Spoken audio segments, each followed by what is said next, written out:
Bonjour tout le monde, aujourd'hui nous allons voir la suite de la leçon précédente, les caractéristiques du sang. Donc, prenez vos affaires, le manuel Acrosciences et soyez attentifs mes élèves. Dans cette leçon, nous allons étudier la propagation du sang, dans différents milieux bien sûr. Voici quelques images qui expliquent la propagation du sang. Donc, on peut dire que le sang se propage. Et c'est ce qu'on va voir dans cette séance, Inch'Allah. On commence notre séance par des questions concernant la leçon précédente. Qu'est-ce que le sang? Oui, très bien, mes élèves. Le sang est tout ce que nous entendons avec l'oreille. Et scientifiquement, le sang est le résultat de la vibration d'un corps. La deuxième question. Où se propage le sang? Bravo! Le sang se propage dans l'air. Je vais vous montrer à l'instant comment se propage le sang et découvrir les milieux de la propagation du sang. Comment se propage le sang?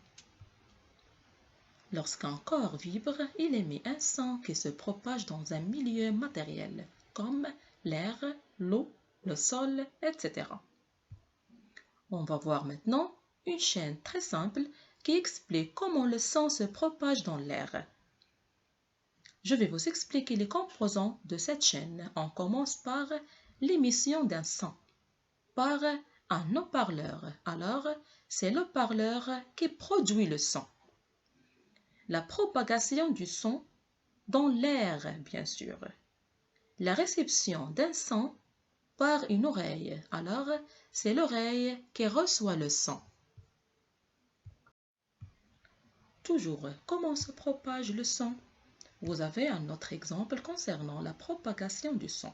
Comme vous voyez, il y a une personne qui produit le son et celui qui le reçoit, sous forme d'une oreille. Alors, la propagation du son est liée à l'existence de celui qui le produit et de celui qui le reçoit. On va découvrir ensemble les milieux de la propagation du son. Les gaz, comme l'air. Les solides, comme le bois. Je vous donne un exemple. Si je frappe sur la table, comme ça, un son sera produit. Et les liquides, comme l'eau, sont les milieux dans lesquels le son a la possibilité de se propager.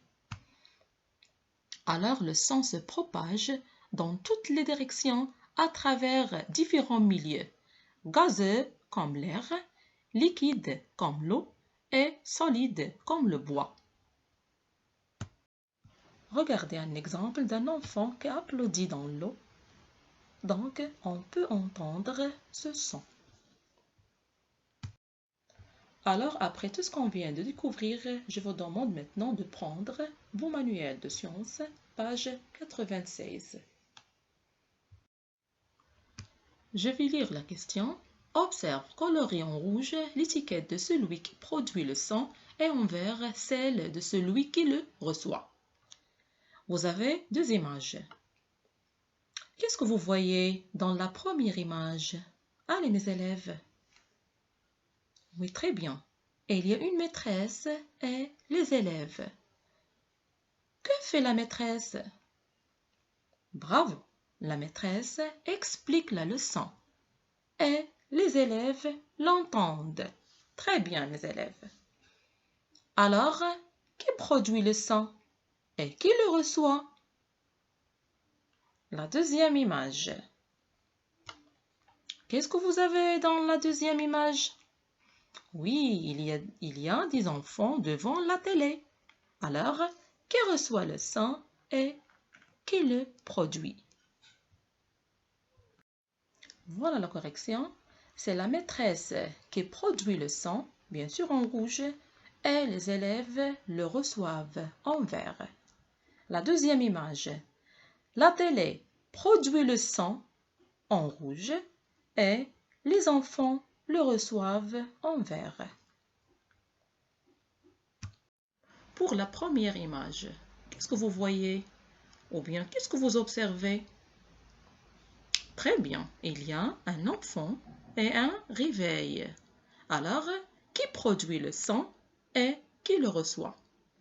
La deuxième image. Bravo. Oui, il y a le public et les chanteurs.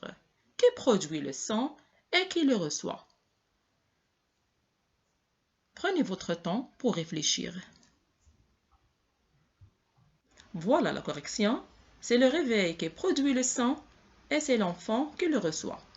La deuxième image, les chanteurs produisent le son et le public le reçoit. Prenez la page suivante, à moi d'agir. Je vais lire la question. Écris sous chaque image le milieu de la propagation du son. Vous avez 3 images et on va compléter ces images par 3 milieux. L'air, l'eau, la table. Alors pour trouver la réponse, toujours je pose la question suivante. Où se propage le son? Alors je vous laisse le temps pour réfléchir. Voilà la correction. Pour la première image, le son se propage à travers l'air. Alors l'air, c'est encore gazeux. La deuxième image, le son se propage à travers la table. La table, c'est encore solide. Et la troisième image, le son se propage à travers l'eau. Alors l'eau, c'est encore liquide, bien sûr. J'espère que vous avez bien compris la leçon d'aujourd'hui. À bientôt mes élèves.